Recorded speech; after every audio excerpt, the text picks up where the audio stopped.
right, welcome back, guys. Been here again. We're going through the presidents, Right. talking about interaction of faith and politics and uh, how that played itself out, through the years of the American experiment, basically. And so today, talking about the seventh president, Andrew Jackson. He's complex. Yeah. We'll just say that. Probably the most controversial American president in modern That's right. perception. I'd say so too. Notably for a couple of different issues that we'll get to. But we want to just sort of just give a little bit of background from his raising. He comes from a Scotch-Irish background, which was heavily influenced by Presbyterianism. Right. So he had that sovereignty of God aspect, in the background from the beginning. Right. But he he's not known for being overtly religious. We'll just say it that way. All the way through his whole tenure, even as president. Just a word of clarification, though. Yeah. All the presidents preceding this have Mhm. either been congregational or they've been Anglican. Correct. And those are Reformed theology, correct? Correct.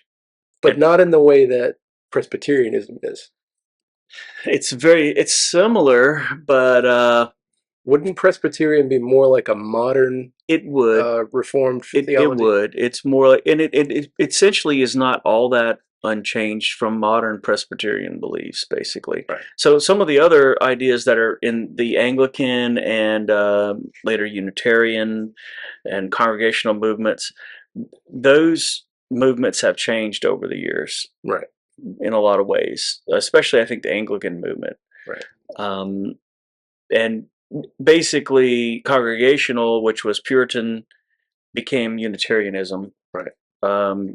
Anglican became more soft on. I think a Christology, for the Unitarians, their Christology kind of wanes a little bit. It does. And it's more about Jesus as a prophet, in a sense. I mean, they wouldn't say it that way, I don't think, but from a conservative point of view, I think they would see, looking at that way, it would look like Jesus is more like a prophet than a savior. Right. A but, good teacher. Sure, right. but he's still, I think, from their point of view, a savior through the principles that he taught. Right. Right. In some spectrum of to that. Save the world through the golden rules, so to speak. Yeah, basically. Right. So yeah, this is different, and so I think we need to talk about why this is different, because we have this is the first president that breaks free from the elite. Right. Right. That's also true. But sort of makes himself an elite. Mm-hmm. Like, he's the rags to riches. I mean, almost like he's the American dream story. I mean, he's right. And a few years later, Andrew Carnegie. Mm-hmm. He's that guy. Yeah. Like, he's Scotch-Irish and poor from birth, and pulls himself up and becomes independently wealthy. Yeah. And his, he had a very populist idea about what America was and what it should do, and meaning the "we the people" clause. Correct. The what Abraham Lincoln would later call, a government of the people, by the people, and for the people. Jackson is the beginning of that, if you want to. Sure. Yeah, and so it's sort of we've got people that are very, I don't know, when I say the elite, I mean they're very regimented, and they're from, how would we say, I'm trying to figure out how to say this in a PC way, but they're, well, at that time, New England, I think, is where we're going to go with that. They are. Right. They're New England, but they're also very proper. Right. I mean, I think of it like, those are the kinds of people that would send their children to, say, excuse me, to boarding school, or a school that would teach proper posture, or something like that. They're Ivy League educated. Yes. I mean, you've got Princeton graduate. You've got a William and Mary graduate. They're right. They are the the upper echelon in society, Right. essentially. I mean, even Jefferson, who's seen as a man of the people, That's right. he's an elite. Hmm. He's got that kind of clout. Yeah. Jackson does not start with And that. so Jackson starts off, yeah, but he does start off in an agrarian scene, right? Right. Which is similar to many of the others, and I think especially Thomas Jefferson. In fact, some of his ideas, I think that we'll get into as far as like religious freedom, I think reflect Jeffersonian ideas about that. But I think Jackson at the end of it is going to be seen more as a frontiersman than Jefferson would be. yeah, yeah, Jefferson, of course, opens that up. I mean, Louisiana that's right. Purchase and Lewis and He, Clark and all of that. But Jackson is the person who Jefferson is trying to create in yeah, that sense. I would agree. Like the American farmer who goes out and does what he needs to do to survive and build the plantations and right. produce wealth that way and live He, off the land. he's almost a cross between Jefferson and Daniel Boone. Mm. I was think when you think about that, I was thinking about he's almost like the opposite of a Teddy Roosevelt, in the sense that Roosevelt starts off as people would have called him like a softie. I mean, Right. he's Silver spoon in his mouth, so to speak. yeah, he's like a trust fund kid Yeah. that goes off and tries to prove his worth by living off the land. And he's tough by his own merit. That's right. Where overcoming asthma and all of that sort of thing. That's right. Teddy's probably my favorite, so yeah, we'll get there. yeah. But Jackson he's the country boy can't survive kind of thing, right?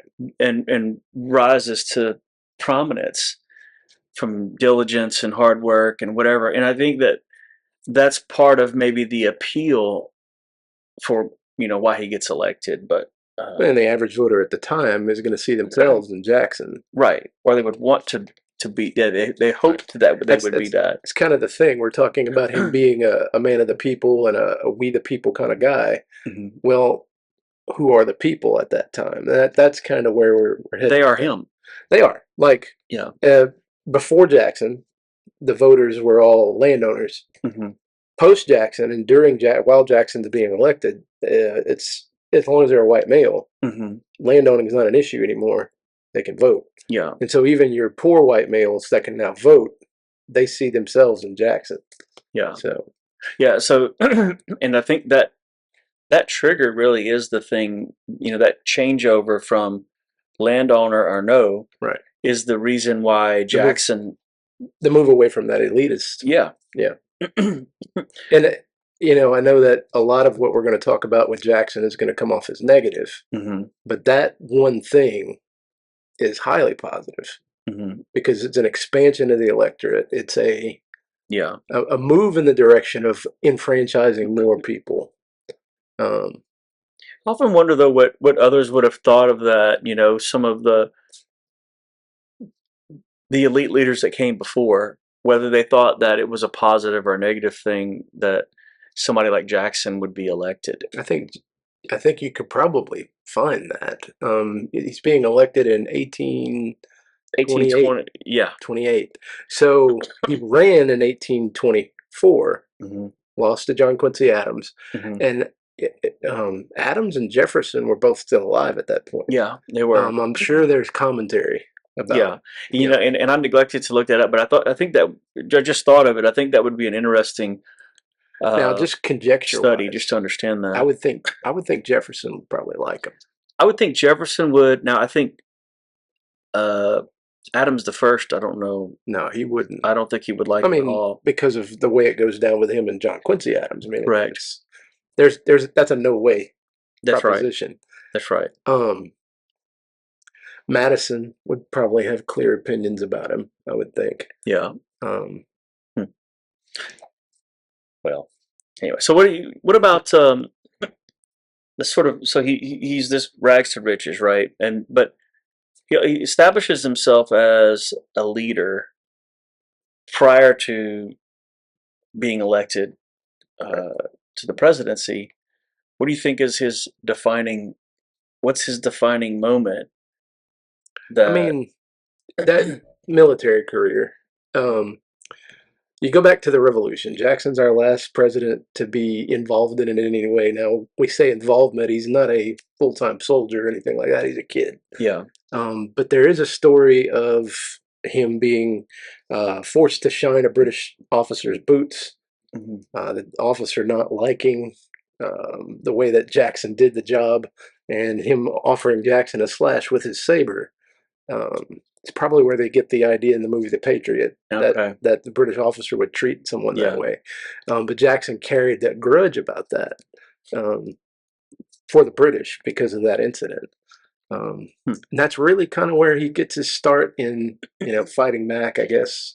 Yeah. Um, he's going to be in the army pretty early. I don't know the I don't remember the details. date either, but it is very early. He's fighting by the time we're talking War of 1812, he's already fighting out on the frontier, Hmm. and this is going to come up again later too. Native Americans, Hmm. he's fighting with some and against some, so it's kind of one of those sort of things. Right.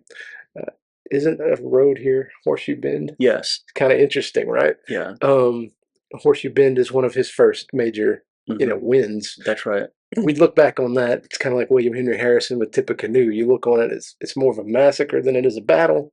Yeah. But it was a retaliation against another massacre. So I Hmm. mean, you could.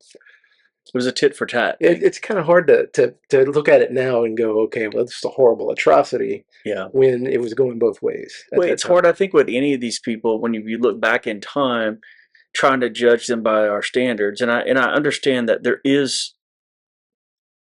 Oh, you can do that to some extent to say, okay, this is a problem. You shouldn't have done this or whatever.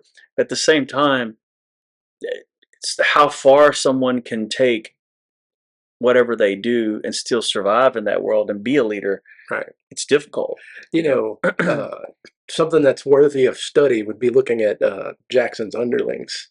Mm-hmm. Because at the Battle of Horseshoe Bend, he's got guys like Sam Houston Mm-hmm. fighting with him. And then Sam Houston later goes on dealings with Texas and that sort of thing. And he's got some interesting positions Yeah. on some stuff. Jim Bowie would have been Well, that whole involved. era is going to be a completely different understanding about the military and what we do too. But I think they developed that some Here, from their time with Jackson. yeah. You know, Well, and so to me, so like Battle of Orleans. Battle of New Orleans. That is the thing that catapults Jackson. Yeah, he's a And national hero at this he point. is. And honestly, that was some pretty decent military strategy involved. It happens, what is it, 2 weeks after the war's actually over? Mm-hmm. A peace treaty negotiated by John Quincy Adams, by the way. Right. Partially. He had other people, but he's a big hand at it. The communication was so slow, Mm-hmm. and it takes place January the. Is it January 15th? No, it's January 8th, 1815. Okay. Okay, so it's literally about 2 weeks after the war's over. Right. Um, General But Pakenham's being sent home in the ship. but it doesn't take long after the conclusion there of that war and of that battle that Jackson becomes a household name. He's a celebrity. Yeah. No question. People had heard stories about him, Right. And there's no telling what And kind of that stories starts with Horseshoe Bend and works its way over to New Orleans, and that's kind of how it's success after success and huge success at New Mhm. Orleans. Yeah. Incidentally, the New Orleans battle, most of the troops there are not your ordinary American soldier. He's got Choctaws on his side. He's Mhm. got African Americans, both free and slave. Mhm. Lafitte's pirates. Yeah. So it's an interesting kind of a band of group. Well, I think that speaks to leadership ability, right? If you can, how do you organize that Right. hodgepodge of people And make it work so well. and still win against an empire? Right. So I mean, he wrote out his own legend there. I mean, there was just no way around it. And so name recognition right off the bat. And if you're talking about the elites not deciding anymore, but the people in general, everybody would have understood him. Everybody would have heard his name, Right. and they know his history, that he was one of them. Right. And he got there and did this, and it was this fighting spirit, which is also the time frame we talked about before, like the era of good feelings. There was a more of a united front where, identity, not just that I'm a Georgian, yeah, but we're all in this together as Americans kind of thing. And he was a subplot of that. And he's that take charge and get it done, right? Like if you look back during Monroe's presidency, this is post New Orleans, but still something that is worthy of talking about. Florida. Jackson is sent to go and deal with the Seminole problem, if you will. Yeah. The Seminoles are raiding border towns. And Jackson, instead of staying on the Georgia line and defending the Georgia line, actually goes into Florida, pursues the Seminoles, ransacks the Spanish governor, and he essentially takes over Florida. Right. And then John Quincy Adams later negotiates a treaty to where the Adams-Onis Treaty, where we actually gain Florida, and they get a piece of Texas that we're going to get back later. That's right. That's right. It's kind of interesting. It is. So throughout his life, I mentioned earlier that he was. Nobody speaks of him as being very religious or really devoted. I should say that word. But that's something I wanted to bring up. A modern lens is going to paint Jackson as a hateful racist. I mean, that's just where it's going to go because of the things that occur while he's president. But I think just the Battle of New Orleans alone would say that maybe that's not quite the case.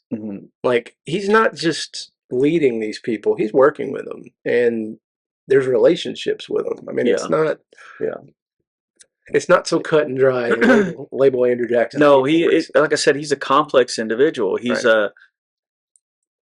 it's the Indian Removal Act that does him in, essentially, because otherwise, I don't think he would have had that problem at all. Obviously, but it's if you're with me, you're with me. If you're against me, you're against me. Right. And he saw, I think, in these pursuits, the ultimate goal or the finish line, that it was better than now, and we just have to get there some kind of way. That's just the way I see it. And I don't know what some of their mindsets were, but he was a military guy, and if you think about, even say modern generals, World War II generals, for instance, and their ideas about. Kind of thinking about Patton. I was thinking about Patton too. I mean, but what do?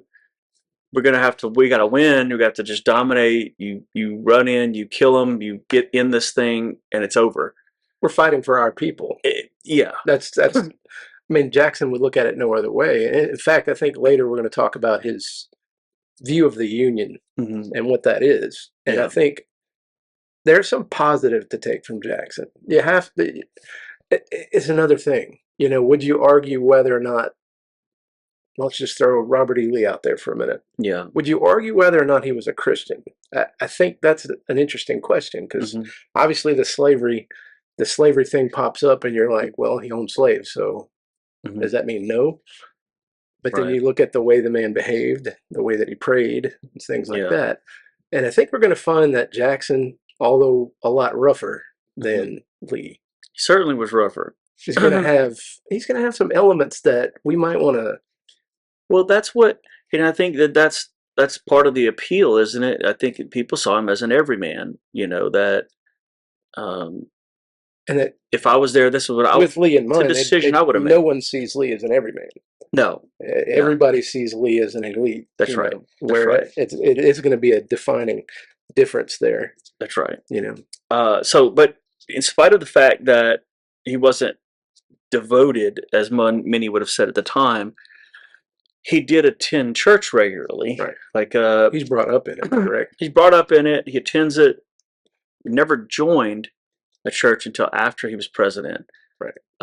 It's interesting, the Presbyterian bit in that frontier region. Mm-hmm. Would you say that that area would be predominantly Presbyterian, or would you say that that area was maybe a little more Baptist I would influence? think so. I wouldn't think it would be more Presbyterian. So that's kind of interesting that he sticks with his upbringing. He does. He returns to it at least. I think he sort of backs up into a I don't know land. Yeah. For whatever reason. But he does, he uses the similar religious rhetoric that the previous presidents would have used. Right. And I think especially Jefferson, Providence and these sorts of ideas, or Washington. In fact, he attends church more often than many of the presidents that we've mentioned previously to this point. He is more of a regular attender. Right. But there's some other things that he does too that. Well, he would attend service more than Washington. I think we can say that. Sure, absolutely. Right. Washington had these little fits and starts, right? If he was traveling, he'd go to 6 or 7 services in one day of different denominations, and then he wouldn't attend church again for 18 months, 2 years. I think maybe the Adamses are the only ones that could come close to Jackson. That's right. That's right. and they actually remained devoted to their heritage church from the beginning, and in fact, they're buried there. Right.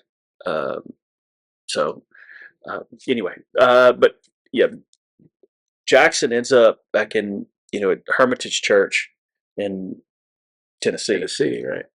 Nashville. That's right. That still exists, by the way. But anyway, so what about leading into the presidency? What do you think about? Is there anything that maybe stood out to you in, say, his in the election cycle itself? We talked about that a great deal in the last. We did the last one. I don't know how much we need to touch on corrupt bargain.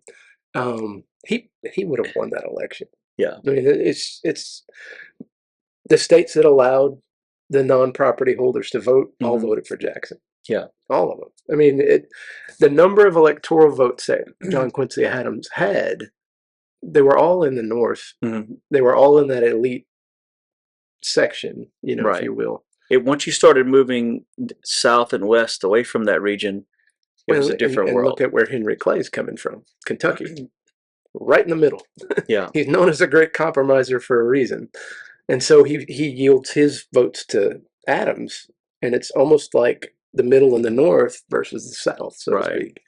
Right. You definitely can see the embers of that Civil War fire starting to burn. Yeah. Yeah. Remind me where the question was. No, I was just talking about the election cycle itself, leading to him actually winning. In 1828. Was it really that different than that election? Involves the previous great deal of mudslinging, and they get personal on it. In the way that people got personal with Hamilton, not in the way that Adams and Jefferson went at it. That's mild by comparison. In fact, they latched on to the idea that Jackson had married out of wedlock. Oh no, that's not the right way to put it. Yeah, he marries Rachel, and she's not yet divorced. Yeah. And they latch on to that, and they give him all manner of grief about that. In fact, Rachel dies, I think, before they get to the White House, and it's as a result of depression and those sorts of things. Yeah. So there were people that Jackson never forgave for that. Well, yeah, and there's something to say about that in a second too. Right. We'll dig into, but I do think it's interesting where he comes out on that, though. Yeah, so it is. But that tells us too that elections and mudslinging and all the mess that goes on. This isn't a new concept. It's been around for a long time. It's just we have different ways of making that happen now. Different media. I think it's getting uglier because of the departure from. These folks were in the elite group, and now we've got a guy that's different. That's right. And the campaign will be handled a little bit differently. That's right. It's still not John Quincy Adams specifically targeting Jackson. That That's right. still doesn't happen at this point. That's right. You know, it's other people in newspapers and things like that that are bringing these things out. You know. So he is sworn in, and at his inaugural address, he invoked divine providence, which sounds to me so Jeffersonian. Right. And for that matter, all the rest of them really. Washington, I mean, it just oozes of it. He's probably going to see Washington. He's probably one of the first to see Washington as the hero. Yeah. The his military also, and there's that military fallback too. Where he sees him as a predecessor. And as far as Jefferson goes, Jackson is the banner of the party. Like he's the direction that the party splits and becomes the Democratic Party. Then we come up with a name. Van Buren, his running mate, does that. But it's where the party begins to branch out, and we can now call them the Democrats because they've distanced themselves from the other group that was there, which we won't call Republicans because they're not really. But, there's a party formed in opposition to Jackson. Right. We'll get into that. The Whigs. Yeah. You want to get into that now? I think we have to wait until. I think we have to wait until we get the second election. Yeah. For that. Well, we can do that now and just talk about both of them at once. I think because unless you want to break it up, I was going to just try to jump at him. I should say the second winning election because what we're covering right now is the loss, the corrupt bargain. He wins. I'm just saying. I'm saying let's go on to the winning. Okay. The winning election. So first landslide. I mean, unless you count Washington as a landslide, but that's a foregone conclusion. That's right. Everybody knows what's going to happen in Washington before it even happens. Right. That's not even I wouldn't call that a landslide. I would call that, hey, we knew this was going to happen. It also wasn't populist in that sense. Right. It wasn't like that. Right. Although Washington is. He would have, I think, I think he would have been anyway. Right. Even if he would have been elected in the way that Andrew Jackson was, he actually would have still won, I think. Yeah, even the people would have voted Washington the way that they did. So it's a landslide. Slam dunks it. Interestingly enough, we mentioned the inauguration. Did you find if it was with a Bible or? I did not. I assume, but that's probably dangerous. I know that it wasn't. Whatever he did wasn't out of the ordinary. Okay. But there's a lot of presidents ceremony and that sort of thing. I don't think he breaks with any of that. No, and there's a big section of presidential inaugurations that we just don't have much information on because we do know one thing about Jackson's inauguration, and huge difference. Jackson was a speech maker. He was very loud. His speeches were boisterous. There's people in the crowd whistling, stuff that had never happened before. Right. I mean, if you go back to Jefferson's inauguration, he's real quiet. What Jefferson wanted to be just a somber thing, just a little thing. We get this done, we move on. Jackson, he comes in roariously, if you will, and it's like Chris Farley entering into the Tonight Show or whatever. First major White House lawn party. Yeah. I don't know if it was Jack Daniels, but Tennessee whiskey. Yeah. Is present at this inauguration. It's pretty raucous. Yeah, I almost see because Jackson is that like you said before, he is the.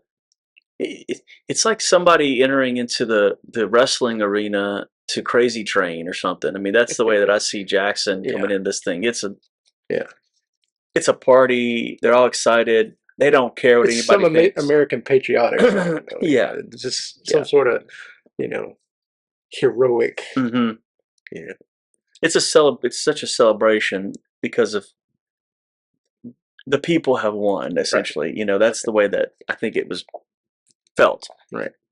And he's an adopter of, and this is probably going to get to later, but that spoils system, which has already existed, but he's the first that's going to make note of it and actually, as a general would do, to the victor go the spoils. And he's going to make use of that. Yeah. Putting his people in place, taking the people that didn't agree out. Yeah. Started that whole process, basically. Right. It was already happening. He made a note of it. He made it known. Exactly what he was doing. Right. Yeah. Because that's part of because some parts about his demeanor and the way that he handled things, there was a lot about. Um, it almost seemed like as an elephant, he wasn't going to forget. Right. Held on to things. Yeah, he knew what he had that about him. Right. You know, whether he forgave them or not, but there were consequences to your actions. Right. I mean, we keep alluding to General Patton, but it's kind of like that. You know, advance till there is no line. That's right. You know. That's right. So he wins the presidency. Is there really anything that happens legislatively or from his leading early in the presidency? I'm trying to think if there's anything huge in that first term that we need to talk about. I mean, the Indian Removal Act, but doesn't that in the beginning of second term? Year. It's 1830. 1830. So 2 years into his first presidency. Okay, so he signs the Indian Removal Act. Now, when does that take effect? The first group moved is the Creek, and I believe that's in... I don't have the year in front of me.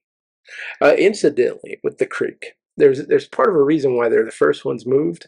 When he's fighting at battle at Horseshoe Bend and things, that's actually the Creek War. It actually starts before the War of 1812. In terms of tribes in the region, they're a little more warlike. And I've been told the expression, you know, we hear "Lord willing and the creek don't rise." Yeah, has nothing to do with water. So it's kind of interesting that that's the first group that's moved, and I want to say it's pretty late after that. It doesn't take place like right away. Yeah. Well, that whole process is sort of drug. Right. It doesn't just happen overnight. Well, and the argument I think that's going to come in here is, what are Jackson's intentions in terms of Indian removal or Native American removal, BPC? I don't think it's as negative as the modern picture wants to paint Jackson to be. I think his stance on it is somewhat in the middle.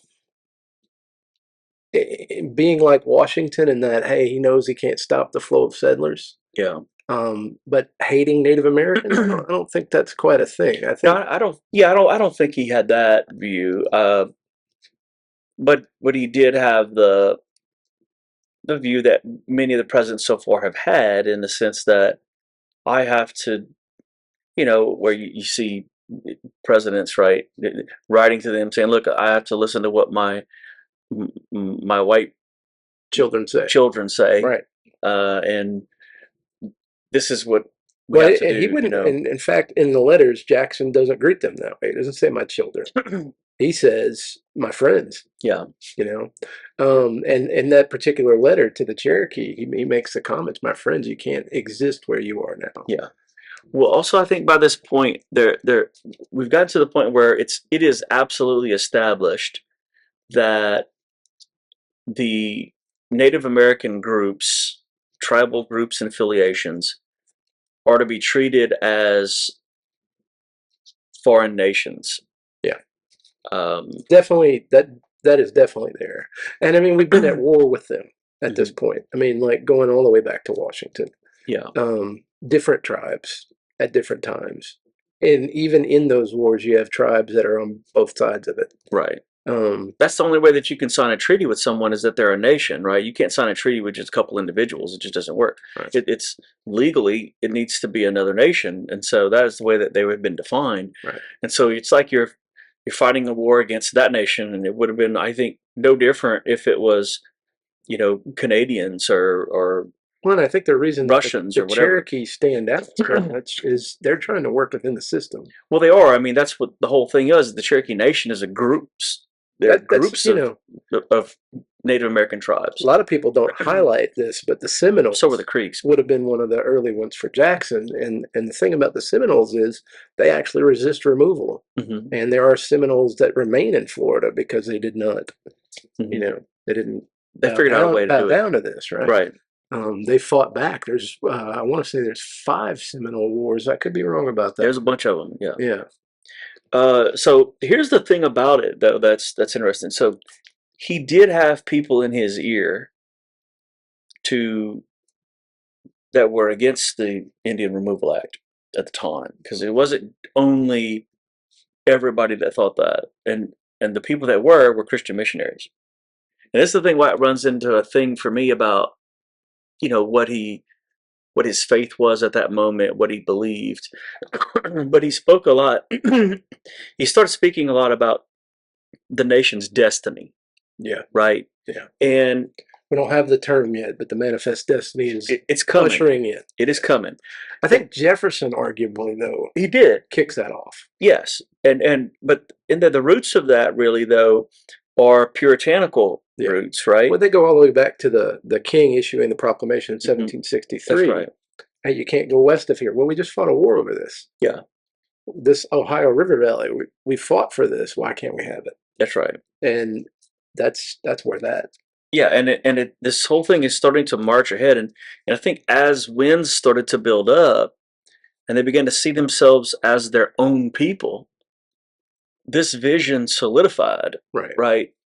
And well, and that's post-war of 1812 as well. So this is where you're starting to see the idea of American and as a nationality. That's right. And you've got the, like, say, the Adamses, you know, where their roots are in congregational churches with these divine sovereignty and all. I mean, they're going back to the beginning with that. Right. Well, those churches have largely stayed, they'd begin to shift theologies. And so somebody else is sort of starting to take up the mantle. And I think that's what you're seeing here. Is that other Christian denominations are picking up the idea that the Puritan churches had dropped, because they were remaining as part of the New England elite. Right. It's those other people that go out west. And I think there's a bit of an aversion to Unitarianism. And I think that's a lot of what you're seeing is they're trying to hold on to that Reformed Christology. And so you do have those newer denominations that do have strong Christologies. Yeah. Or going back to older ones like the Presbyterians that have a strong Christology. Right. And so he comes from that Presbyterian root, which is, you know, where there's a heavy emphasis on the sovereignty of God in all things. And it's not fatalistic, but it leans in that way. Right. And so you have that idea coming up with all the sorts of different things. Like we mentioned Whitefield before, you know, he'd been out preaching, you know, through the southeast United States, which is southwest from the from the elites. And so all these frontier areas where Whitefield had preached, and Whitefield was Calvinistic in his preaching. And so that influence that Jackson has, it would have been felt similarly, I think, in most of those regions, that it's our divine right and destiny, and you know, the building, like we said, of manifest destiny, which hasn't come yet, but it's coming. Well, I mean, if you look at where that it's building, that really gets from a presidential standpoint is Polk, and Polk comes out of Tennessee. And same region. That's literally Jackson's doing, if you want to put it. That's right. Where it's at. But they're his vision. So he wants to. This law is going to. They're waiting on him to sign it into law, and there are Christian missionaries that, in fact, specifically in Georgia, there's a man named Samuel Worcester, who's a missionary, who defies the order after it's signed into law. And there's other groups like the American Board of Commissioners for Foreign Missions, vocally resisting publishing pamphlets, trying to stop this from happening, because they were already engaged in local missionary activity within the network of the different tribes and their locations where they were at that moment, because what they saw as this vision of integration, it contradicted that. But I think Jackson has a view of that. I think he sees the Cherokee as, if they do that, they're going to disappear as they are. Correct. And so I think in some ways Jackson's saying, hey, look, if you move over here, you're going to prevent this from happening. That's right. And he says, in fact, he claims that relocation would allow native tribes to live, quote, undisturbed. Right. And to talk to the missionaries, potentially convert to Christianity. Right. He's trying to appease both sides at the same time is what he's doing. Right. Because the Christian missionaries are there, their motivation was to have them know Jesus and convert from their indigenous beliefs to Christianity. And you compare his letter to the Cherokee to his letter to Congress. Yeah. And there is a marked difference. Yeah. But I don't think that it's Jackson being two-faced. I think that it's Jackson towing a literal middle of the road approach where he says, based on my constituency, you guys have to move. Yeah. But I do care about you guys, and I think that you'll be better over here. I feel like almost he's such a victim of circumstance here. If he would have been president when John Quincy Adams is during his first term, instead of the corrupt bargain, if he would have won instead of the corrupt bargain, it would have been a different story with him. I think, maybe, I don't know, possibly, but it's possible. Right. But so he's trying to appease both sides. But the man Samuel Worcester, missionary to the Cherokee in Georgia. Where at in Georgia particularly? I don't remember which, but you can look it up because it's a famous court case. From our Baptist Worcester versus Georgia. Is it? Okay, we have this division in Baptist backgrounds from the Sandy Creek Association and the, I'm wondering if there's a connection there. I don't know. I really don't. But there's a lot of information available about that case. And I didn't dig through all of it just because there's so much to look at with Jackson. But it's a curveball. But yeah, the years of Jackson, we're talking about 1828 to 1836. Yeah, well, he's there from 29 to 37. So, yeah. So, William Carey over in England, isn't the missionary call sometime around 1830? Yeah, it's kind of, this is Baptists are starting to get into that. They're starting to organize, especially after the success, because of the success of previous people like Whitefield, right? Right.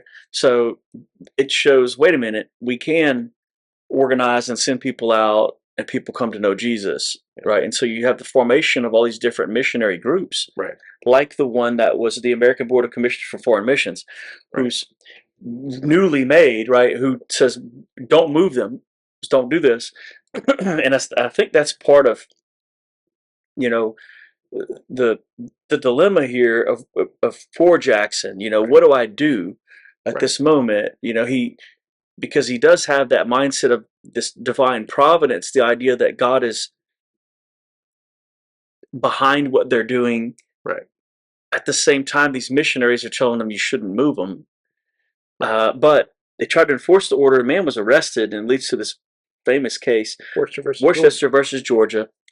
And anyway, it was found that Georgia's law on this removal was not constitutional. Right. So, well, yeah, Georgia. Okay, that's an interesting point. You have a division between federal law and state law. That's right. Which the Constitution is clearly delineated. The treaty-making privilege, correct, belongs to the president alone. That's right. But these states, especially in the South, thought that they could make treaties with the Native Americans on their own, which is going to lead into the other issue with Jackson and South Carolina and the tariff and nullification and all of those things. And so, Worcester, Georgia, that's huge. That's a big landmark decision. Well, because they decided that the native tribes were basically the conclusion they are the legal owner. That's right, because they are a nation, and they are complying with the the state doesn't have a right to impose their law on another nation. Essentially, right. Like that's just the way that it was, you know. So anyway, he supported removal again, believing it was, he said, practical and it was beneficial. That's right. Just the way that he saw it. It's practical and beneficial, and this needs to happen, you know. And we're a thing about that too. Native Americans at this point are being relocated to Oklahoma, Arkansas area. Um, it's not the terrible land that you're going to see later with the reservation system. Um, I don't think that's part of Jackson's intent. Mm-hmm. No. Like, and that would be the thing that we look back on today through the modern lens and say Jackson caused all of this. But that's almost a later perspective because I think he's seeing the what they would call Indian Territory at the time as a more even profitable area than what some of the later reservations they're looking at. Right.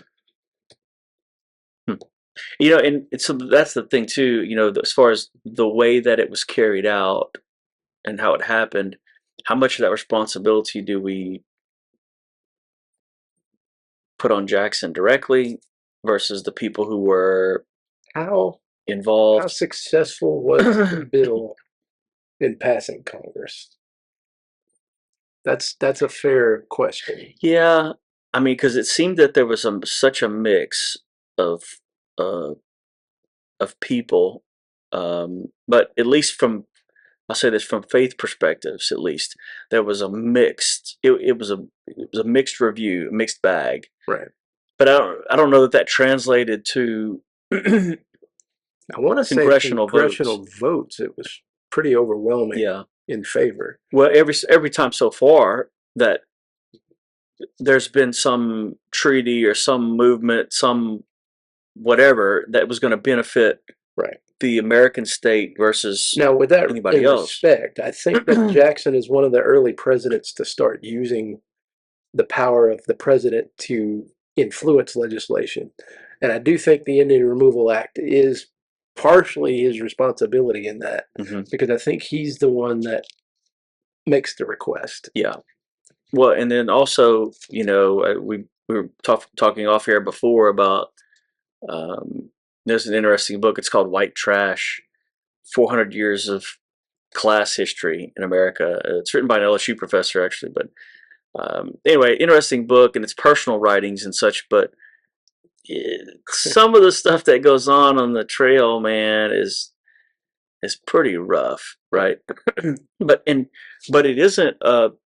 What I found interesting about it is that it's not only rough against the Cherokee, it's anybody who got in the way. It didn't care who they were. Right. It wasn't a race thing. So because you know, people are writing about it and say, what do I do about this poor white trash essentially that's coming in and stealing the food? You know, basically they were orphaned poor white kids that would come into the camp to steal food and such, and the food was the government was helping to get the Cherokee where they needed to go, and he answered back, so you just put them down like an old squirrel, right? And that I think we've gotta couch that in who Jackson is, though. Yeah, because I think at the end of the day, by the definition of white trash, Jackson's going to fall into that camp. Well, he is in that at some point. At least when he was growing up, right? You know. So I don't think his view of himself shifted on that. I think maybe no, but it was an overall thing that was happening at the time. I think a lot of people, we look back at this era. My point of this is that we look back at that era and we think that it is solely about, you know, one racial group or ethnic group versus another, and certainly that was there. I'm not denying that, but there was a deeper divide that existed between. This is why I said the elites earlier. There's a deeper divide that existed between classes of people, and which arguably we still have. We do still have that, right? It's sort of the Elon Musk's and Jeff Bezos of the world versus other people, you know, and Joe Public. Yeah, right. So you basically have someone who, say, is living off of food stamps versus someone who's some of the richest people in the United States. You have that level of difference between them. Right. And you didn't care what color they were, what their ethnic background was. This person is a problem. Right. And they're in my way, you know, and because there are stories about say mothers coming in and raiding, say, a plantation house. Is like a white mother, right? Sneaking into a white plantation house, stealing books from the shelves, and running off through the woods to bring them to their kids because she wanted to teach her kids how to read, but she didn't know how to read herself, right? And there's stories about where, one of them where this woman is recounting this woman that came in and stole these books, and he said the idiot left with two French books and a German book. So she can't even teach her own children English. She has no idea what language even looks like. Right. But excuse me. But they would pursue those kinds of people. Right. And you would think today, we're like, man, if you're trying to teach your kids to read, we would want to help you, right? But that wasn't. Well, a good question. Thing, How did the book present Jefferson on that? I think Jefferson was I don't remember him being particularly stand out in that sense. Because he's got that egalitarian French view, so to speak. That's right. No, I don't remember him being like that. And that would go against that. Sure. But Jefferson is an outlier in a lot of areas. He is. But I think that I was thinking about this the other day. In that respect, I do tend to agree more with the French Revolution. Yeah. Because that egalitarian, that equality that Jefferson talked about, we still don't have. The French motto, right? Still don't have that. That's right. So anyway, it's like I said, obviously they're it was a travesty what happened to so many in process of this thing. And sadly, this isn't the last instance of carnage on the Native Americans, right. Nor was it the first. There's a lot of that happens, and some of it, there's almost a sense of inevitability in it just because of the buildup. Sort of like here we were talking about, Jackson sees divine providence at work and God's destiny for them. That build-up that runs to manifest destiny, it almost couldn't help itself at that point. Right. It was going to happen. Well, and to define manifest destiny of what the people thought it was the God-given right to expand. Yeah. And they saw America as a country from the sea to the sea, even back then. So that leads into other discussions when we start talking about the Mexican-American War and things like that. I mean, Jackson is definitely the harbinger of that. Yeah. Now, whether or not that affects who he is as a Christian, that's an interesting question. Yeah, that I don't know. And he doesn't have really a lot of, because some of the previous presidents, we have this back and forth between, say, a hardliner and Jefferson, where they're questioning his religious to get fervor. Into this with Jackson. Jackson's the military hero who is president. Later term, they're going to start calling him the king, like they're saying he's too powerful. Yeah. Incidentally, I think most presidents later used the executive order more than Jackson did. Yeah. But the presidents that precede Jackson, military heroes, but Whigs. Yeah. In opposition to Jackson. Yeah. So you've got Harrison, who also is the victor of a Native American massacre, Tippecanoe, and uses that to get elected. Yeah. And then 2 presidents after that, Zachary Taylor, who's got a similar nickname to Jackson, right? Jackson's Old Hickory. Right. Taylor's Old Rough and Ready. That's right. Well, there's a series. I think it's the series of populist presidents. That's really what happens. And especially as the nation was moving west, if you had any inkling or notion of what it was like to do that. So we're saying populism moved to the Whig Party. I think so. Okay, that's fair. That's fair. I think so. But if you had a notion of what it was like to live out in the West, right, to try to survive there, so there's a link. Inkling. We're forming a link here between Jackson and Lincoln. Yeah. Which is interesting because most people are going to see Lincoln pretty positively on that. Yeah. Opposite of that issue. Yeah, I do.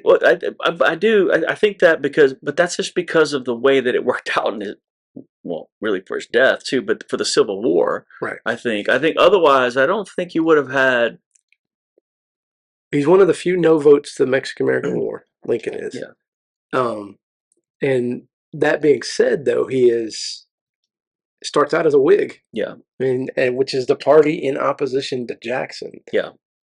But right. I think we got to get into why they're in opposition to Jackson, because I don't think we've really hit that quite yet. Yeah. But you want to? Yeah, okay, so Indian removal aside, we've got to move on to the other things that, that Jackson did. And I think Jackson was quite naive financially. I don't think he was a good president in that respect. And throughout his career as he didn't president, grow up. He didn't have money to start off with. He didn't have that kind of an upbringing. He targets the National Bank. Yeah. That's probably largely because National Bank was the champion of people like Hamilton. And going into Quincy Adams, the National Bank was an important factor in that New England trade, business, that sort of mindset, which Jackson is highly agrarian, highly Jeffersonian. And I think that's the reason he opposes the bank, but he wants to kill it. Literally, he says that, I'll kill it. And he does. He kills the National Bank. And presidents who do things like that, they don't reap the repercussions of that. Correct. Just like the Indian Removal Act, it's Martin Van Buren that has the repercussions from that. Jackson's the same way. He kills the bank, and then the Panic of 1837, which is after he's out of office, that's right, occurs. I don't know. He saw the financial side of things, a very old world view, convincing people to use specie instead of paper currency. Right. Putting the idea of putting money in state banks instead of a national bank. Because he saw, I guess he saw that as the Northeast having all the money power. Yeah. Which arguably in some ways still does. But his method of going about it. Well, you spread it out, so it's not all concentrated in one place like that. His military background and that sort of thing, he's more inclined to use a hatchet than a scalpel. Which a scalpel was probably what was necessary there.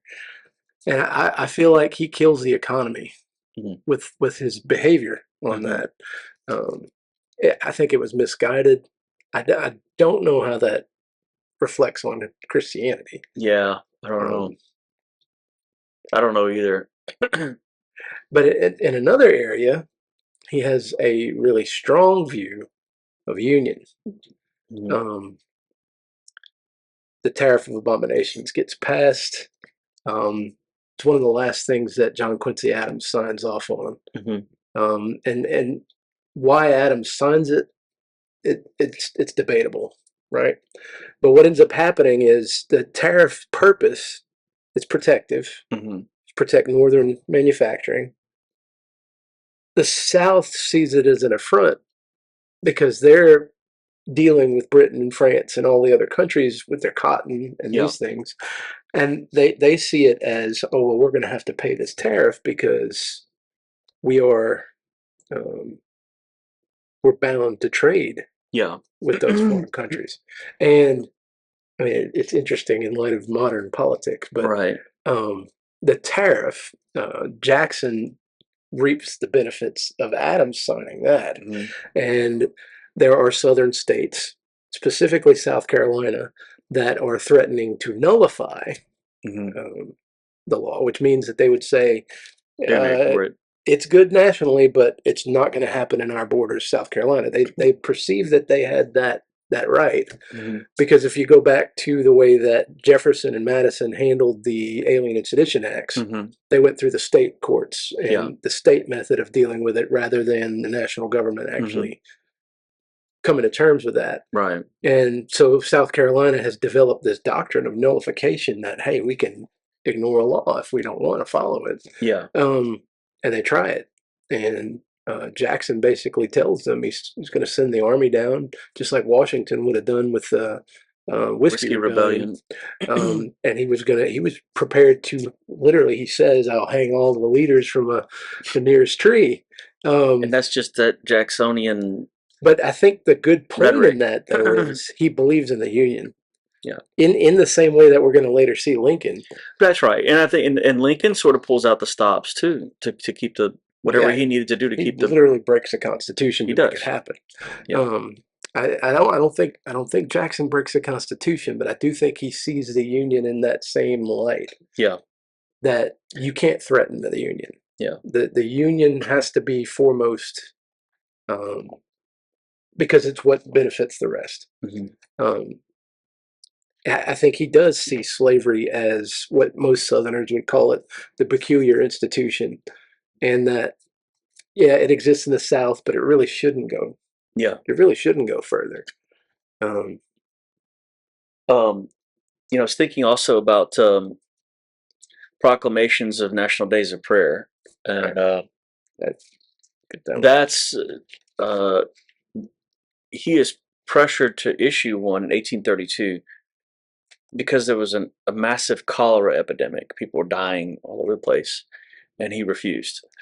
And I think his quote is very telling, and I think we're going to actually get to his Christianity here. Yeah, because I think just to kind of put a bow on this ahead of time is I do think Jackson was a Christian. Was he misguided on some things? Well, obviously the financial ideas are terrible. Yeah. From a modern standpoint, he does seem like a racist.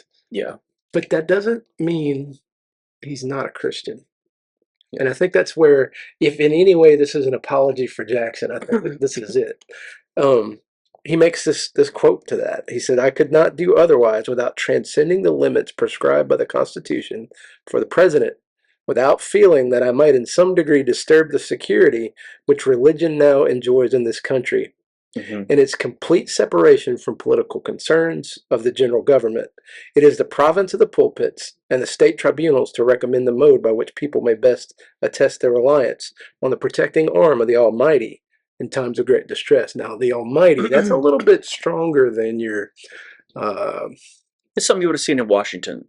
Well, I mean, even less so, though. I think theirs, you get that little more deist angle. Or Jefferson especially. I think when you're saying the Almighty, you're going a little bit beyond that. I think you're getting a little bit more into the realm of God does interfere in the affairs. And he sees this, and that's correct. Right. And you're seeing this from a point of view of him from his position as president in this response.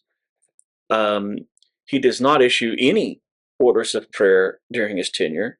In fact, the last one that was issued prior to this was during James Madison's tenure. Right. During the War of 1812, issued an order of prayer and fasting for the war. Right. Afterward, issued a statement of regret that he had ever called for it to begin with. And there was not another one until, guess who? I'm going to say probably Polk. Abraham Lincoln. Oh, Lincoln, okay. 47 years. There are no presidential proclamations for prayer until 1863. So we're in the midst of the Civil War before that happens. I don't think he would have done it without 63, without it being in the middle of the war. Right. So he doesn't issue one back in 60 or 61 or 62. Yeah. It's 1863. He issues a proclamation of prayer, and now since that time, it's been mostly. And it lines up with the Emancipation Proclamation and the Gettysburg Address right in there in 63. That's right. So. And we talked about that before, we will talk about that, I guess, but offline. Lincoln, where he gets more religious over his lifetime, and so that comes about for him, then he's dead right there, right? But Good Friday notice. Yeah, I know. But here, Jackson, and that's why I said I think he's summoning the spirit of Jefferson in his quoting of this and his idea of what religious freedom means. Right. He doesn't want the state meddling in the affairs. You mentioned Madison. I mean, having regret at doing this. I think that's a big teller too, because writing the First Amendment. Yeah. Jackson presents a clear line on that. Yeah. And I think that idea that with the separation of church and state, religion is now free. Yeah. Not religion is encumbered by. Right. The idea was that it had unleashed the ability to think as you please. And in fact, and there's another issue that happens too. Tennessee Constitution sought to have a religious test for office in place. I would almost argue, Jackson opposed that. I would almost argue that the idea of the National Day of Prayer that Jackson is resisting, his viewpoint's actually the Christian. Yeah. No, I would, I understand. I see that. Yeah. Because he's resisting in the scope of religious freedom. Like, yeah. You have the right to do, if you want to pray, pray. I'm not saying don't pray. I'm just saying I'm not going to make people do it. Yeah. Yeah, to pray to who and how you want to, basically. Right. And now, since 1953, however, right, every president has issued proclamations. 53. So, I wonder if there's something significant. That's when the National Day of Prayer came about. Yeah. Well, you got the Red Scare. True. The end of the Korean War. The end of the Korean War. You've got the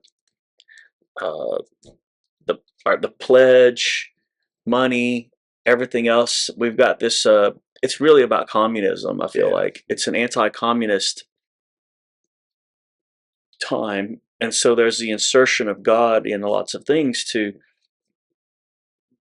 bolster. Because communism would have the opposite. Correct. Right. It is to bolster the idea of God and country rather than country and no God. So, arguably, we go back to Jackson and Jefferson's time, they would have been more tolerant of a communist than what I think the later presidents are. I think so. Well, just as the viewpoints go. I think during the 1800s, they are. In fact, the many of the various Christian cults, we'll get to some of that in the later, especially during like the Reconstruction era time period. There are so many different Christian cults that come about, like post-Civil War. Yeah. And most of them have a communist underpinning to them. The commune. Yeah. Yeah. You literally, we're going to just share all of our goods, live together. Who cares about the rest of the world? We don't have laws. There's no leader. We're just going to, it was utopia. Yeah. Yeah. And that idea of utopia is beautiful on paper. But I mean, Garfield is killed by someone who lives in one of those places originally. Right. He's kind of crazy, but anyway. Gateau, correct? Yeah. Yeah. But these, also during this same time period, by the way, during his administration, is the writing of the Book of Mormon. So that's going to become an issue for the United States in the way that it deals with a faith-based community. Yeah. 20 years in the future. So 1857, the time frame. So leading up to that point in time, it becomes, Utah is, there's some things that are going on, and so let's go there then, because I think we established that Jackson's a unionist. Yeah. I think we do need to address slavery for a minute. Yeah. And again, he's going to be a complex figure on that in the same way that Jefferson was. I do think it's very telling, though, that he abides by the Missouri Compromise and refuses to annex Texas. Yeah. Because of the slavery. Mm-hmm. And what we got to remember about that, president of Texas at the time is Sam Houston, who was Jackson's buddy. I mean, they're friends. That's right. It was an underling, but I mean, at the same time, they have a good camaraderie. And, Houston has some interesting take on the slavery thing as well. He didn't own them himself. But he's the president of Texas, which Texas just fought a war with Mexico so they could have slaves. That's right. Not to throw the Texans under the bus or anything. Jackson refuses because he says we've already got balance between the free and the slave states. Yeah, he tries to hold to the Missouri Compromise. He wants to keep the compromise because that he knows it's a volatile issue. Mm-hmm. The country has threatened to break up over it before. You've got South Carolina complaining about the tariff, but that whole slavery thing is brewing in there. Yeah, and so Jackson he's saying, "Hey, I'm fine with it where it's at, but no expansion." Yeah. And I think maybe some of Jackson's, just to circle back for a second to the Indian Removal Act, I think some of that had to do also with the preservation of the Union in the way that he saw it, maybe. Right. In the sense that I have to do this um, for those regions to remain To prosper. connected and to Is the way he prosper. would look at it, yeah. Yeah.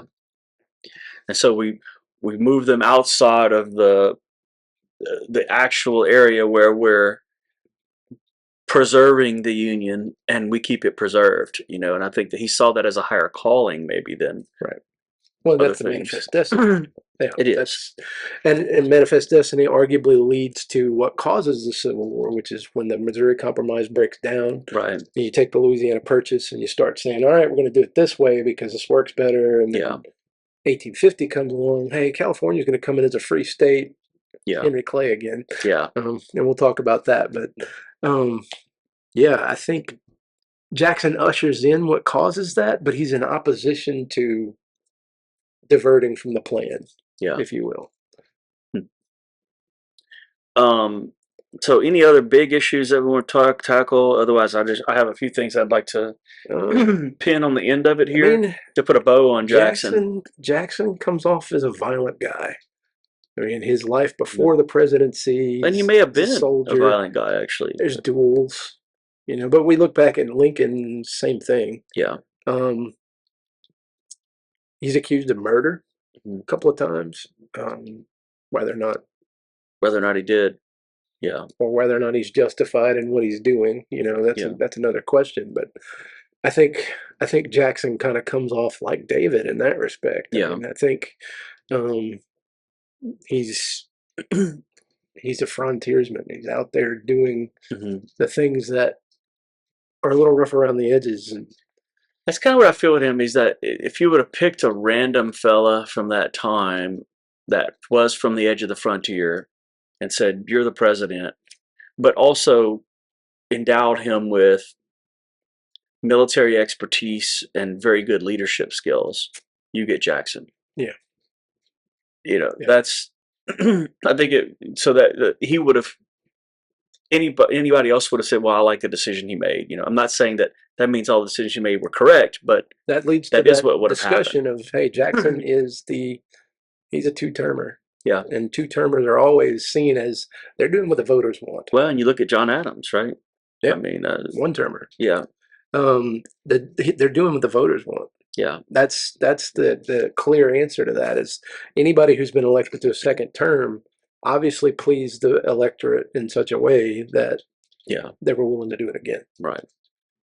So over his life, it looks like he gets closer in his relationship to God, at least from his writings, his interactions with people. And, I mentioned before he had never... I don't know if you ran into that or not. Is there any break with slavery at any point? I haven't. Like I didn't find that. I didn't sort of find that, but I didn't dig into his will in that way. Yeah. I've been to his house, the Hermitage. It's actually really nice. It's a little different than some of the other plantations you might run across. Yeah. I mean, it's not squalor like some places. Yeah, it's not as horrible as some places would be. But he was at the same time a slave owner. That's right. And a user of that system. Well, so early on, like I said, he was looked at as not very devout. Yeah. Okay. But a year after leaving the presidency, he had returned to Tennessee, and he ended up actually joining Hermitage Church. Okay. So he was on that role, expressed to his dying breath that he believed that he would be saved through Jesus Christ. Okay. So, like I said, I don't know if he had some epiphany after being president and his military tenure. He just was focused and doing what he needed to do. They got out of that, and he could have repented of some of these things that he did. Maybe he didn't. We don't, those are things that we can't know. The view on forgiveness, I think, is interesting. but we don't know that he held that to the end. We don't. And the idea that he proclaims Christ. Yeah. That's positive. Yeah. Yeah.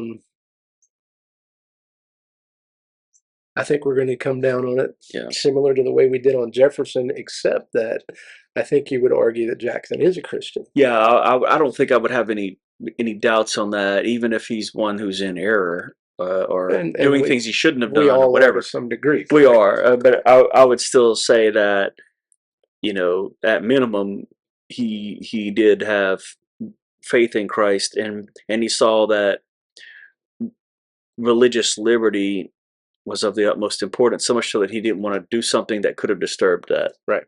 Did not want to interrupt it in any way. And he cites as his reasoning for the Indian Removal Act, even, that it would benefit everybody in the long run. Whether it did or not that's a different story. But and people want to look back because obviously when you look at Native Americans and the way it was handled, it's defined as a genocide, and it's not wrong. Mm-hmm. But they want to say that Jackson pulled the trigger, and that's just not true. Mm-hmm. He might have started this process that moves them out of place. Yeah.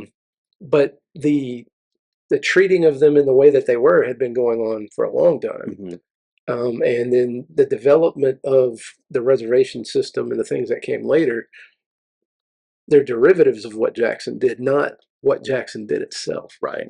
Right. And it probably, just because of timing, I don't know that it would have made that much difference which one of these guys would have been president. Right.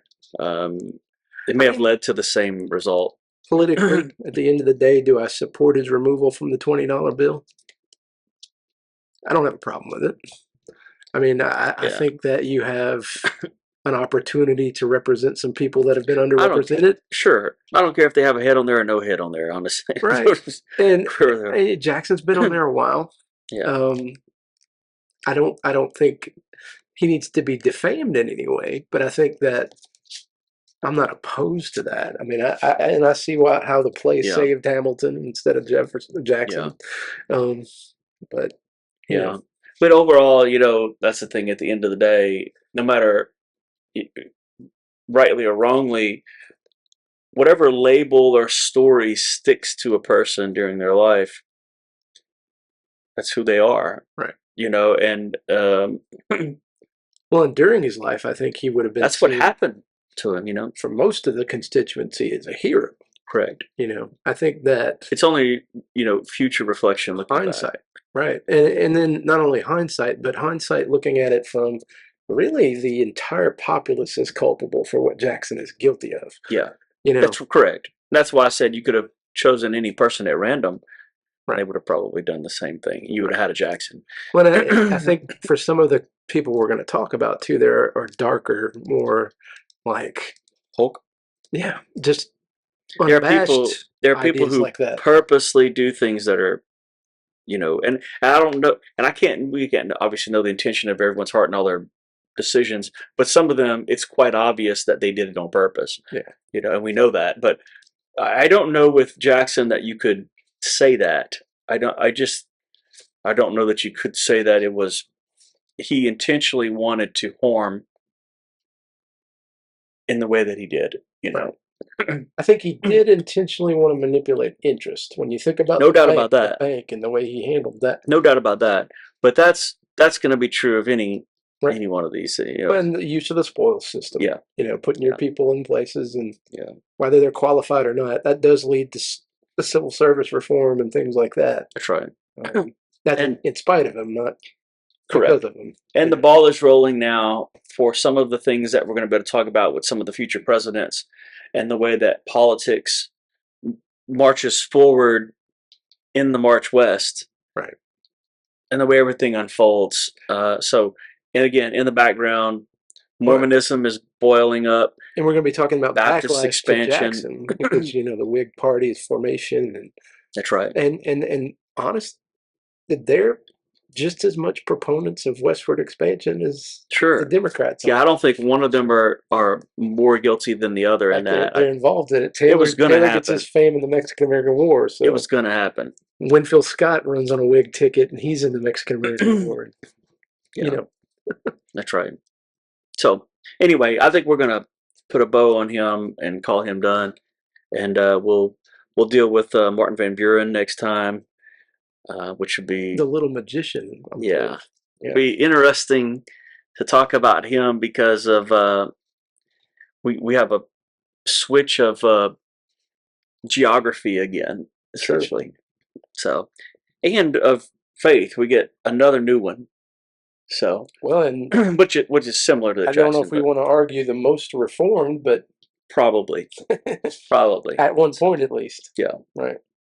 So anyway, thanks for joining us, guys. Hope you catch us next time.